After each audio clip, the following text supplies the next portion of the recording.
이 한국의 미래 누구에게 맡길 것인가, 이 대한민국 미래 5년을 책임질 이 대선 레이스가 빨라졌는데요. 각 정당들에서는 어떻게 준비를 하고 있는지 이 정당에 소속해 있는 의원님들을 모셨습니다.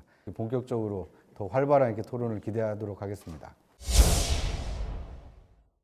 저희 당이 말씀하시는 거는 10년 보수 정권의 실정이라는 게 분명히 촛불 민심에 표현되어 있잖아요. 그것이 이제 뭐 정책으로 나타났던 여러 가지로 나타났습니다만 그것을 뭉뚱그려서 정권 교체라는 걸 표현하는 것이고, 사실 지금 촛불 민심에 나타난 것이 더불어민주당 잘하고 야당 잘하고 새누리당 못한다 이런 의미가 아니에요. 이분들은 기본적으로 20몇 년간 적폐되어 온 대한민국 정치를 송두리째 바꾸지 않으면 대한민국의 미래가 없다는 거거든요.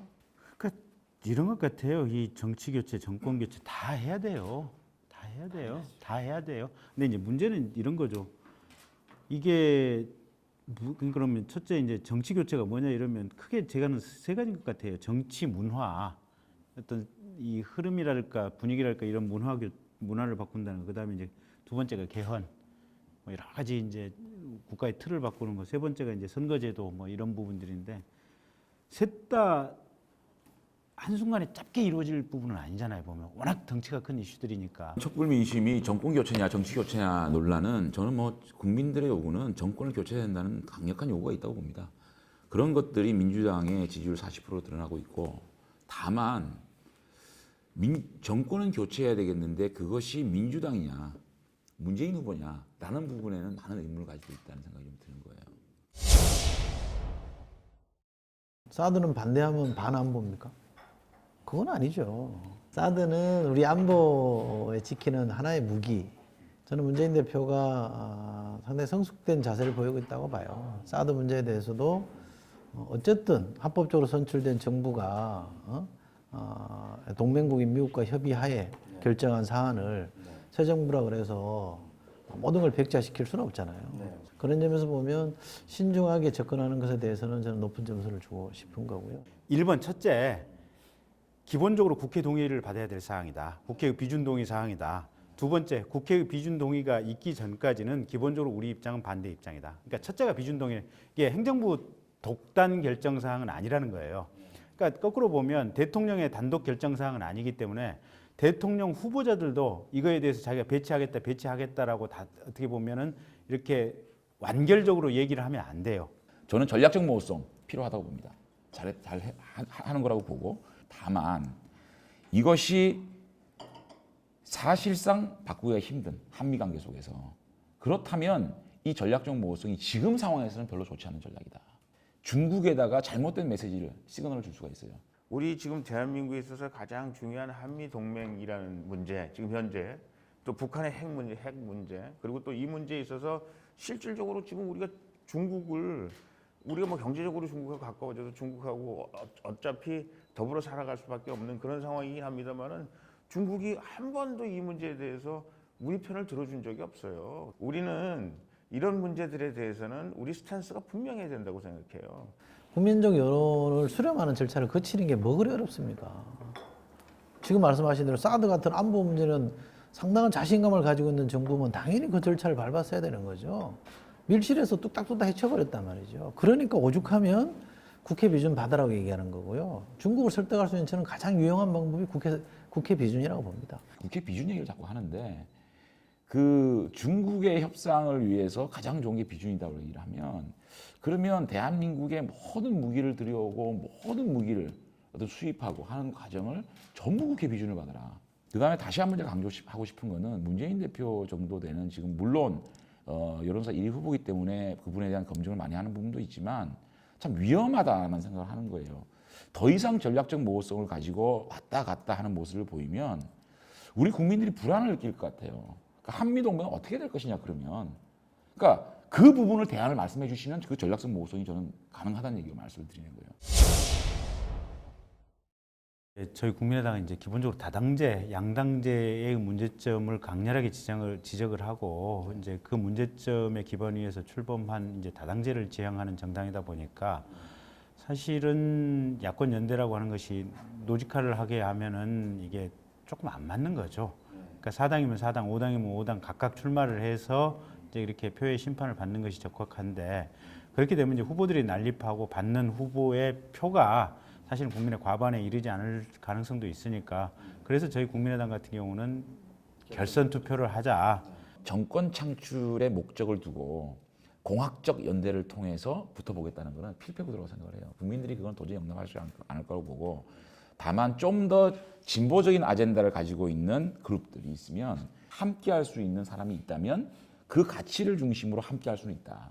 저 문재인 후보가 지금 7분 응선, 8분 응선 뭐 이런 얘기들을 본인들 스스로도 하고 있고 또 주변에서도 하는 행보나 이런 거 보면 거의 제왕적 후보라고 얘기할까 뭐 다 이미 돼 있는 그런 문재인 후보이기 때문에 제가 보기엔 결국은 이 문재인 후보가 절대 되면 안 된다고 말하는 아주 큰 안티 세력들이 결국은 이것저것 다 희생을 해서라도 문재인 후보가 당선되면 안 된다라는 것에 누가 그 깃발을 들 수 있을까?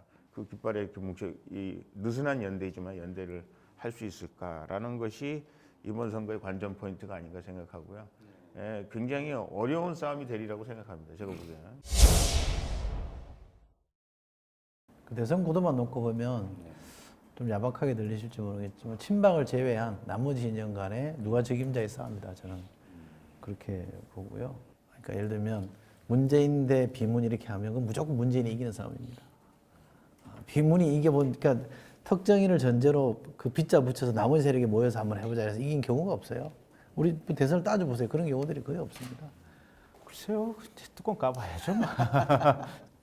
어쨌든 아직도 4~5개월의 시간은 남아 있고 여전히 변화의 가능성은 있고 또 거꾸로 보면 한 후보가 지나친 독주를 한다고 하는 것은 사실은 나머지 후보들이 정말로 벼랑 끝에 몰려서 극적인 타협과 또 결합의 가능성을 배제할 수도 없는 상황으로 이끌어갈 수 있으니까 오히려 어떤 의미에서는 희망일 수 있다. 역설적으로 저는 그렇게 봅니다.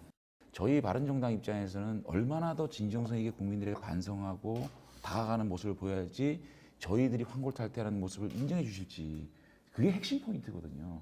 우리 국민들 너무 잘 알아요. 이제 한결같이 저희들을 인정해 주십시오라는 신뢰를 받기 위해서 다가가는 과정일 수밖에 없다. 제가 보기에는 이 반기문이라는 후보가 저는 당선될 가능성이 굉장히 있다. 그나마 우리 여권으로서는 이분이 말하자면 우리 더불어민주당의 그 문 후보를 제외한 모든 사람들을 수렴하고 모든 사람을 하나로 묶어낼 수 있는 그런 지금 현재 상황으로 봐서는 가능성 있는 후보다라고 생각하면 우리 반기문 후보를 조심하셔야 된다. 그렇게 생각합니다. 충분히 가능성이 있다고 얘기하고 또 충분히 그런 가능성들에 대해서 열어놔야 된다고 생각합니다. 만약에 우리가 하여간 뭐 추구하는 목표가 지금 현재 뭐 여러 가지 하여간 뭐 다 설명하기 어렵지만 그 추구하는 목표가 조금이라도 같은 점이 있다면 그렇게 된다고 생각하는데 이것이 우리 국민들 앞에서 아유 우리 바른정당하고 같이 할 거니까 뭐 바른정당이 이렇게 하면 실질적으로 바른정당 때문에 그 스탠스 때문에 바른정당을 선택했던 사람들 또 새누리당 때문에 새누리당을 선택했던 사람들이 나중에 시너지를 일으키는데 조금 어려움이 있을 수 있어요. 근데 연대할 정당이 있어요? 예? 연대할 정당이 아니, 저희들한테도 물어보셔야 될 건데. 아니 근데 왜 새누리당만 연대할 거냐고 물어보고 저희들은 연대할 거냐고 물어보잖아요. 저희들이 분당을 할 때 각오가 있습니다. 보수가 새롭게 태어나야 된다. 지금의 새누리당과는 어떤 연대도 없습니다. 선거 연대도 없고 뭐 어떤 연대, 정책 연대도 없습니다. 왜냐하면 임명진 비대위원장이 주도를 하고 있는 인적쇄신은 저는 굉장히 위장을 하고 있다는 생각이 듭니다. 저희들이 30명이 분당을 했습니다. 그러면 비례대표도 30명, 30% 정도는 가지고 있거든요. 그럼에도 불구하고 김연아 의원을 타켓으로 사실은 타켓이 서정원 대표가 무서워서 그런지 서정원 대표에 대한 얘기는 쑥 들어갔어요. 지금 자기의 정체성과 생각이 맞지 않아서 힘든 과정에서 지금 바른정당과 함께하고 있는 김연아 의원에 대해서 김연아 죽이기를 하고 있는 겁니다. 이래놓고 바른정당과 뭐 연대를 뭘 얘기하는 거는 어불성설이고 그래서 새누리당이 이 새로운 어떤 환골탈태의 모습이 없는 한 저희들은 새누리당하고는 연대가 없다 이 말씀드립니다. 이 문제에 대해서 제가 얘기를 할게요. 예, 장제원 의원 입장에서는 충분히 그렇게 얘기를 해야죠. 충분히 그런 말할 자격이 있고 또 그런 얘기 자체가 국민들에게 굉장히 많이 어필할 수 있다고 생각을 합니다. 정치판에는 영원한 적도 없고 영원한 친구도 없다 이런 얘기들을 막 오랜 세월 동안 사람들이 해오잖아요. 그런 것들에 대해서도 한번 생각해 볼 필요가 있다 저는 그렇게 생각합니다. 그 정도 코멘트. 대부분 말씀 잘 들었습니다.